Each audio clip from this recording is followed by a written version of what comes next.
그 말씀을 중심으로 부활을 통해 말씀하십니다라는 그 제목으로 은혜를 나누려고 합니다. 과학자 미케일 패러디가 임종이 가까웠을 때 기자들이 박수를 묻었습니다. 당신의 영혼이 장차 어떻게 될 것이라고 추측을 하십니까? 왜냐하면 과학자니까 자기 영혼에 대해서 어떻게 생각하고 있나 궁금했던 것이죠. 그러니까 이 패러디가 작지만은 힘있는 음성으로 대답을 했습니다. 나는 추측에 살지 않고 확신에 삽니다. 나는 추측을 하며 살지 않는다. 나는 확신을 가지고 산다. 그리스도께서 나를 대신해 죽었다고 아멘하면 내 죄가 죽었다고 하늘나라 보정의 표시가 될 것입니다. 그러므로 둘째 사망을 면제받는 것입니다. 또 그리스도께서 나를 대신해서 부활하셨다고 아멘하면 내 생명은 천국 생명책에 등록될 것입니다. 그러므로 첫 부활에 참여한다는 것은 의심의 여지가 없는 사실입니다. 여러분 아주 확실한 믿음을 가지고 산 것을 볼 수가 있습니다. 여러분 믿음이라고 하는 것은 추측이 아니라 이거는 사실이고 이것은 확실해야 된다 하는 것입니다. 여러분 C.S. 루이스는 그런 말을 했어요. 예수님의 최대 업적은 그분이 부활의 메시지를 선포하신 것이고 그 메시지로 다시 사신 것이다. 여러분 예수님께서 부활의 메시지를 전하셨을 뿐 아니라 자기가 전한 그 말씀대로 다시 살아나셨다. 이렇게 말씀하고 있습니다. 여러분 기독교에서 크게 세 가지의 아주 핵심이 있어요. 첫 번째가 뭐냐면은 창세기 1장 1절입니다. 뭐예요? 하나님이 천지를 창조하시니라. 두 번째가 뭐냐면은 아기를 낳으리니 이름을 예수라 하라. 그가 자기 백성을 죄에서 구원할 자이니라 하는 것입니다. 세 번째는 뭡니까? 바로 예수가 부활을 하셨다. 이것이 기독교의 핵심이에요. 이 중에서 하나만 무너지면은 기독교는 그냥 무너지고 만 돼요. 여러분 예수님께서 오늘 부활하신 날 오늘은 정말 우리가 기뻐할 날이에요. 왜냐하면은 여러분 창세기 1장 1절은 세상이 시작된 날이고 또 마태복음 1장 21절은 구원이 시작된 날이라고 본다면은 바로 오늘 부활절은 뭐예요? 구원이 완성된 날이다. 이렇게 보는 거예요. 그러니까 예수님 부활하심으로 이제 우리 구원은 완성되신 거예요. 그런데 여러분 예수님의 부활에 반대하는 그런 사람도 있습니다. 당연할 수밖에 없어요. 왜? 사람이 죽었다가 다시 산다는 것은 인간적으로 볼 때 이거는 이해가 안 되는 말입니다. 그래서 그걸 반대하는 말이 있는 것은 당연한 거예요. 근데 여러분, 도라는 설이 있어요. 즉, 예수님의 제자들이 예수님 시체를 훔쳐다가 감춰놓고 예수가 부활했다고 주장하는 것이다. 근데 여러분, 당시에 빌라도와 이런 종교 지도자들이 한 말이 뭐예요? 예수가 살아있을 때 다시 살 것이라고 말을 했다. 혹시 제자들이 예수 시체를 훔쳐다가 놓고 부활했다고 하면 곤란하니까 이걸 지키자. 그리고 어떻게 군병들을 시켜서 무덤을 지키고 있었단 말이죠. 한 명당 8명이 무덤을 지키고 있는데 그 가운데서 예수 시체를 훔쳐간다는 것은 불가능하다는 거죠. 그 다음에 기절설이 있어요. 기절설은 뭐냐면 예수님이 죽은 것이 아니라 십자가에서 기절했는데 사람들이 죽은 줄 알고 내려놨는데 사흘 후에 다시 살아난 것일 뿐이다. 근데 여러분 어느 나라에서 사형수를 갖다가 그렇게 어설프게 죽입니까? 더군다나 예수님은 십자가에서 온 몸의 피가 다 빠져나오고 물이 빠져나와서 완전히 죽은 상태에서 내려진 것을 성경은 말하고 있습니다. 또 조작설이 있어요. 예수님의 제자들이 예수가 부활했다고 거짓말로 만들어낸 말이다. 그렇게 말합니다. 근데 여러분, 그런 말도 문제가 되는 것은 파스칼이 그런 말을 했어요. 저들이 서로 의논하여 부활을 조작하였다고 가정하여 보자. 그 중에 누구든지 본심으로 거짓임을 말하였다면 기독교는 무너지고 존재하지 못할 것이다. 그러나 그들은 예수 부활을 증거하며 기꺼이 목숨을 내놓았다. 조작설이라고 하는 것은 있을 수 없다는 것이죠. 왜? 그 많은 사람 중에 한 명이라도 이건 조작된 것이요, 내가 양심 선언합니다 해버리면 끝나는 거잖아요. 그리고 자기가 조작해낸 그 말을 위해서 목숨을 바치는 사람이 누가 있냐는 것이죠. 그 다음에 환상설이 있어요. 환상설은 뭐냐면은 헛것을 봤다. 그런데 여러분, 성경 말씀 오늘 여러분 고린도전서 15장 1절 공부를 했습니까? 1절이 아니라 6절 공부를 했어요. 5절 보면 개바에게 보시고 그 후에 12 제자에게와 그 후에 500여 형제에게 일시에 보이셨나니 그랬어요. 여러분, 500명이 어떻게 헛것을 봅니까? 여러분, 이것도 헛것을 봤다는 말도 이거 성립이 안 돼요. 한 명 같으면 헛것을 볼 수도 있어요. 그런데 여러분, 12 제자에게 보이셨고 그 후에 500명에게 보이셨다. 그리고 그 예수를 본 사람들이 지금도 살아있다. 이렇게 말하고 있습니다. 여러분, 500명이 헛것을 봤다고 하는 것은 있을 수가 없는 일이에요. 여러분, 사도 바울은 말합니다. 고린도전서 15장 13절 본문에서요. 만일 죽은 자의 부활이 없으면 그리스도도 다시 살아나지 못하였으리라. 그리스도께서 만일 다시 살아나지 못하였으면 우리가 전파하는 것도 헛것이요, 또 너희 믿음도 헛것이며, 또 우리가 하나님의 권위증으로 발견되리니 우리가 하나님이 그리스도를 다시 살리셨다고 증언하였습니다. 죽은 자 가운데서 살아 예수가 살지 못했으면 우리의 모든 것이 헛것이라고 바울은 말하고 있습니다. 여러분, 분명한 것은 제자들은 생명을 걸고 예수의 부활을 증거했다는 것이에요. 자기가 죽어가면서도 예수의 부활을 증거했다는 겁니다. 이것은 뭐냐? 예수가 부활했다는 확실한 증거가 되어지는 거예요. 여러분, 예수의 부활을 통해서 우리에게 말씀하시는 하나님의 메시지는 뭡니까? 첫째가 죽어야 부활한다는 사실을 우리에게 알려주고 있어요. 여러분, 부활이라고 하는 말은 무슨 말이에요? 죽어야 부활하신다. 그런데 여러분, 이 사람이 죽었다가 다시 살아날 수 있다고 하는 것은 이건 정말 믿어지지 않는 얘기가 될 수도 있어요. 여러분, 당시에 예수님 제자들도 이 부활을 믿지 않았어요. 예수님이 나는 부활할 것이다라고 몇 번 말씀하셨어도 예수의 제자들이 예수님의 부활을 안 믿었다는 거예요. 여러분, 성경을 보시면 누가복음 24장 10절 보냈어요.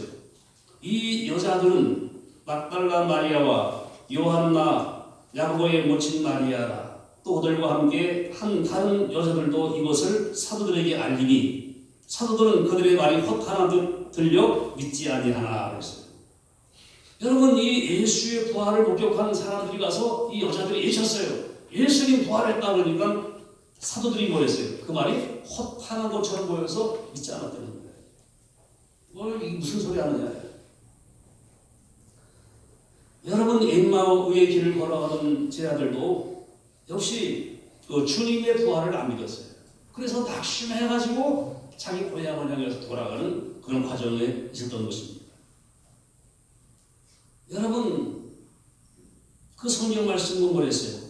누가복음 24장 25절 보면은 이르시되 미련하고 선지자들이 말한 모든 것을 마음에 더디 믿는 자들이여 그리스도가 이런 고난을 받고 자기 영광에 들어가야 할 것이 아니냐 하시고 이에 모세의 모든 선자들로 시작하여 모든 성경에 쓴 바 자기 관을 자세히 설명하십니다. 여러분, 예수님께서 이것들을 밀어나냐?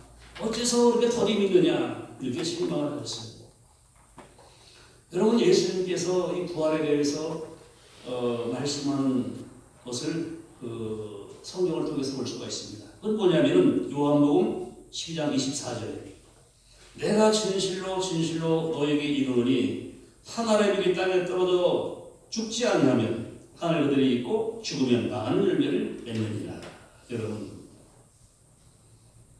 씨앗이 하나 그대로 있으면 이거 절대로 그대로 있는 거예요. 땅에 떨어져서 씨앗이 썩어버리면 거기서 뭐가 나와요? 새 생명이 나온다고 주님 말씀하고 있습니다. 마찬가지로 사람이 죽어서 묻히면, 사람이 죽으면 그 가운데서 뭐예요? 새 생명이 시작되어진다고 예수님께서는 말씀하고 계신 것입니다. 여러분, 영국의 월리엄 제닝스라고 하는 그런 사람이 있는데, 이 사람이 카이로에 가서 미라를 이제 고고학자로서 발굴을 하고 연구를 하는 과정이 있었습니다. 그런데 그 미라의 옆에 한 단지 하나가 있는 거예요. 그 단지를 보니까 거기에 씨앗이 들어 있었습니다. 3000년이 지난 것이니까 씨앗이 단단한 게 이게 완전히 그렇죠. 이것을 땅에다가 묻었더니 거기서 싹이 나더라는 거예요. 여러분, 3000년이 지난 그런 씨앗이 땅에 묻어놓으니까 싹이 나다. 그걸 통해 이 사람이 깨달은 것은 뭐냐면은, 그래, 한 알의 씨앗도 땅에 떨어져서 썩으니 다시 살아나는데 하나님의 형상을 따라 만드신 인간이 그냥 죽어 없어지는 것이 아니다. 나는 부활을 믿는다. 이렇게 그가 주장을 하게 되었습니다. 여러분, 성경을 통해서 우리가 죽음 이후의 일들을 우리가 볼 수가 있어요. 자, 여러분 보세요. 한번. 전도서 죽음 직후에 될 일을 전도서 12장 7절 본문에서요. 같이 읽겠습니다. 흙은 여전히 땅으로 돌아가고 영원 무엇을 주신 하나님께로 돌아가기 전에 기억하라. 여러분, 흙은 뭘 말하는 거예요? 우리 육신을 말하는 겁니다. 육신은 어디로 가자 그랬어요? 땅으로 돌아간다. 그런데 우리에게 있던 영은 어디로 가는 거예요? 하나님께로 돌아간다. 이렇게 말하고 있어요. 이것이 우리가 죽음 직전에, 죽음 바로 직전에 이어진 일들이에요. 육신은 땅으로 돌아가는데 영혼은 하나님께로 올라가는 거예요. 여러분, 그 다음에 뭐라 그랬어요? 이 묻힌 영혼이, 이 육신이 부활할 때가 있어요. 언제 부활합니까? 고린도전서 15장 52절 같이 읽습니다. 나팔의 소리가 나매 죽은 자들이 썩지 않을 것으로 다시 살아나고 우리도 변화되리라. 언제요? 나팔 소리가 날 때 죽은 자들이 썩지 않을 것으로 다시 살아난다. 여러분, 이 나팔 소리는 언제 나는 거예요? 예수님께서 오시는 날에 들리는 나팔 소리예요. 예수님이 이 땅에 오실 때에 모든 육신이 다시 살아날 것을 성경은 말씀하고 있습니다. 여러분, 죽은 성도들이 부활한 순간은 주님이 재림하시는 그 시간이 되는 것이죠. 세 번째는 어떻게 부활하는 거랬어요? 고린도전서 15장 42절 43절 보면 죽은 자의 부활도 그와 같으니 썩을 것으로 심고 썩지 아니할 것으로 다시 살아나며. 여러분, 썩어질 육신으로 심었는데 살아날 때는 뭐로 살아나요? 썩지 않을 육신으로 살아나는 거예요. 욕된 것으로 심었는데 영광스러운 것으로 다시 살아나는 거예요. 약하고 병든 것으로 심었는데 강한 것으로 살아나는 거예요. 육의 몸을 심었는데 신령 몸으로 살아나는 거예요. 여러분, 이것이 바로 부활 때에 되어질 일들입니다. 성경은 분명히 우리에게 아주 조직적으로 말씀하고 있어요. 죽고는 어떻게 되느냐? 영은 하늘로 올라가고 육신은 땅에서 그친다. 그런데 부활한다. 언제? 예수가 오실 때 부활한다. 어떻게 부활하느냐? 썩은 것으로 심고 병든 것으로 심고 약한 것으로 심었지만 살아날 때는 신령하고 거룩하고 죽지 아니하고 썩지 않는 몸으로 살아난다 이렇게 말하고 있습니다. 그 네 번째는 부활의 순서. 어떻게 순서가 어떻게 되느냐. 맨 먼저 여기 보세요. 고전 15장 23절. 그러나 각각 자기 차례 되려니 먼저는 첫 열매인 그리스도요. 맨 처음에 예수님이 부활하셨잖아요. 그 다음은 누구예요? 강림하실 때에 그리스도에게 속한 자요. 예수님이 부활하실 때 예수 믿는 사람들이 먼저 부활하게 되어진다고 성경은 말씀하고 있어요. 그 다음엔 누구예요? 그 후에는 마지막이니 즉 예수를 안 믿는 사람들이 부활하는 거예요. 여러분 믿건 안 믿건 부활은 다 합니다. 우리는 여러분 착각하면 안 돼요. 예수 믿는 사람은 부활하고 예수 안 믿는 사람은 부활 안 하는 게 아니에요. 같이 부활하는 거예요. 근데 여러분 보세요. 부활 이후에는 어떻게 되느냐? 그럼 부활해서 믿는 사람도 첫 번 부활하고 안 믿는 사람도 두 번째 부활했어요. 그런데 그 후에 어떻게 되느냐? 요한복음 5장 29절에 말씀하고 있습니다. 뭐라고 그랬어요? 같이 읽습니다. 선한 일을 행한 자는 생명의 부활로 악한 일을 행한 자는 심판의 부활로 나오리라. 여러분 여기가 중요한 거예요. 믿는 사람들은 왜 어떻게 부활했어요? 영원한 생명 나라에 들어가기 위해서 부활하는 겁니다. 근데 안 믿는 사람들은 무슨 부활입니까? 영원한 심판을 하고 지옥으로 가기 위해서 부활하는 거예요. 여러분 이것이 우리들의 죽음과 부활과 영생으로 가기 위한 과정이 바로 뭐냐? 죽음이라는 겁니다. 그래서 사도전 4장 13절 그랬어요. 형제들아 자는 자들에 관하여 너희가 알지 못함을 우리가 원하지 아니하노니 이는 소망이 없는 다른 이와 같이 슬퍼하지 않게 하려 함이라 그랬어요.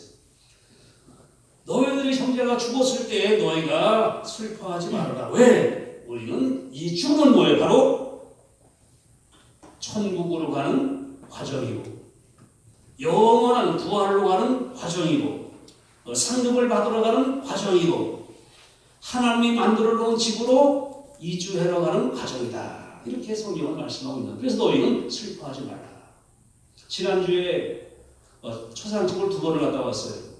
하나는 최기용 목사님 사모님 돌아와서 하고 또 하나는 이재 목사님 장님 돌아와서 두 군데 갔다 왔는데 근데 제가 항상 것이 예배 순서를 보니까 천국 환송 예배. 여러분 천국 여러분 장례 이건 땅에 붙는 게 아닙니다. 천국으로 보내는 환송 예배를 드리는 거예요. 여러분 죽음이 곧 천국 가는 길이다. 죽음이 곧 상급받으러 가는 길이다. 죽음이 곧 부활로 가는 길이다. 이렇게 믿는 여러분 되기를 예수님을 축원합니다. 그럴 때 우리가 슬퍼할 일이 아니라는 것이죠. 슬퍼할 일이 아니고 두려워할 일이 아닙니다. 그 바울이 뭐랬습니까? 나는 사는 곳이 좋은지 죽는 곳이 좋은지 잘 모르겠다. 그런데 내 소망은 죽어서 예수와 함께하는 것이다. 그랬어요. 무슨 소리예요? 믿는 사람들은 삶과 죽음을 별로 크게 의미를 안 두는 거예요. 그 바울이 한 말이 뭐예요? 내가 살아있으면 열매를 맺고 죽으면 예수와 함께하는 것이다. 이렇게 바울은 말했어요. 두 번째로는 영생이 있다는 사실을 우리에게 알려줘요. 부활은 뭐냐? 영원한 생명이 있다는 걸 알려주는 것이죠. 인간이 한 번 죽으면 끝나는 것이 아니라 영원한 생명이 존재하고 있다. 알려주는 것입니다. 여러분 예수님이 십자가에 달려 죽으시고 그것으로 끝났다면 기독교는 존재하지 못하고 영생이 있음을 증명할 길이 없어요. 아마 예수님이 부활이 없으면 예수님도 훌륭하신 선생님 중에 한 명 정도로 그렇게 인식될 거예요. 그러나 부활하기 때문에 이것은 다른 그러한 개념이 성립되는 것이죠. 영원한 생명이 있구나 하는 걸 알려주는 것이죠. 여러분 요한일서 5장 13절에 보면은 성경에 기록되어진 이유를 말씀하고 있어요. 뭐라고 그랬습니까? 내가 하나님의 아들의 이름을 믿는 너희에게 이것을 쓰는 것은 너희로 하여금 너희에게 영생이 있음을 알게 하려 함이라. 내가 이 성경을 쓰는 것은 너희에게 영생이 있음을 알게 하려고 성경을 쓴다고 이렇게 말하고 있습니다. 여러분 성경을 보면은 특별한 사람들이 나타나요. 여러분 죽지 아니하고 하늘로 올라간 사람이 누구 있어요? 맨 처음에 창세기에 누가 나와요? 에녹이 나오잖아요. 그가 300년을 하나님과 동행하더니 하나님이 그를 올리시는 것 세상에 있지 않았다. 두 번째 누가 있습니까? 두 번째 엘리야예요. 하나님 불병거를 통해서 하늘로 올리셨잖아요. 그런데 모세가 애매해요. 모세는 어떻게 죽었다고 하는데 모세 무덤을 아는 자가 아무도 없어요. 근데 여러분 시간이 흘러서 수천 년이 지나서 예수님 때에 와서 예수님께서 어느 날 베드로와 요한과 야고보를 데리고 산으로 올라가십니다. 올라가는데 보니까 이게 갑자기 이상한 일이 벌어지는 거예요. 예수님이 확 변화되는데 지금까지 본 예수님이 아니야. 그건 나사렛 예수의 아들 예수님이 아니란 말이에요. 얼마나 힘이 변화되는지 막 힘이 기처럼 막 변화가 확 되는 거예요. 근데 더 놀라운 사실은 거기에 두 사람이 나타나는 거예요. 누가 나타났습니까? 모세가 나타났고 엘리야가 나타나는 거예요. 여러분 베드로가 너무나 이건 진짜 환상이죠. 그걸 어떻게 합니까? 주님 여기가 솟사오니 여기다가 초막을 세 개를 짓고 하나는 주님, 하나는 모세, 하나는 엘리야가 삽시다. 여러분 여기서 생각할 수 있는 건 뭡니까? 바로 영원한 생명이 있다는 것이죠. 아니 수천 년 전에 모세가 나타나는 거예요. 죽어서 여러분 인간들의 생각으로 봐서 어떻게 되는 거예요? 땅에 묻혀서 흙이 되어 있을 모세가 멀쩡하게 나타났단 말이죠. 아니 불병거 타고 올라간 엘리야가 아마 세상 사람들 볼 때는 어느 날 사라졌다 보겠지. 행방불명됐다 보겠지. 행방불명됐던 엘리야가 멀쩡하게 나타났단 말이죠. 그것도 수천 년 후에 나타난 거예요. 이걸 뭘 상징하느냐? 영원한 생명이 있다는 거예요. 영생이 있다는 걸 우리에게 증명하고 있는 거예요. 여러분 우리가 누가복음서 6장 22절 보면 뭐랬습니까? 거지와 나사로 얘기가 나오잖아요. 여러분 나사로가 죽었는데 천사들이 그를 데리고 아브라함의 품에 들어갔다고 했어요. 부자가 죽었는데 그가 음부의 고통 중에서 빠지게 되었다고 했어요. 무슨 소리예요? 죽음은 끝나는 것이 아니라 음부가 있고 낙원이 있고 천국이 있다는 것이에요. 여러분 죽음은 끝나면은 그거 괜찮은 거예요. 죽고 끝나면 여러분 그래 죽으면 끝나는 건데 까짓 거 먹고 싶은 거 먹고 하고 싶은 거 하고 살자. 그럼 뭐 괜찮아요. 그런데 문제는 뭐냐? 끝이 안 나는 게 문제야. 끝이 안 나는 게. 이 땅에서 사용한 모든 것이 우리에게 보응으로 갚아준다고 성경 말씀하고 그게 문제란 말이죠. 그러니까 우리가 죄를 지면 무서워하게 되고 여러분 본능 우리 영혼 알고 있어요. 우리 육신은 하나님이 어디 있어? 지옥이 어디 있어? 천국이 어디 있어? 죽으면 끝나는 거야. 그러지만 우리 영혼 알고 있어요. 그러니까 어떻게 죄를 지면 우리 영혼 양심을 통해서 괴로워지는 거예요. 무서워지는 거예요. 왜? 본능적으로 우리는 지옥이 있는 걸 우리 영혼 알고 있기 때문에 죄를 지은 지옥의 그 두려움을 벌써 예상하고 무서워하고 있는 거란 말이죠. 여러분 분명한 것은 영원한 세계가 있다는 거예요. 천국이 있고 지옥이 있다는 거예요. 저는 지난번에 신문 보니까 여러분도 텔레비전에 나왔을 거예요. 기사에 블랙홀을 확인했잖아요. 블랙홀을.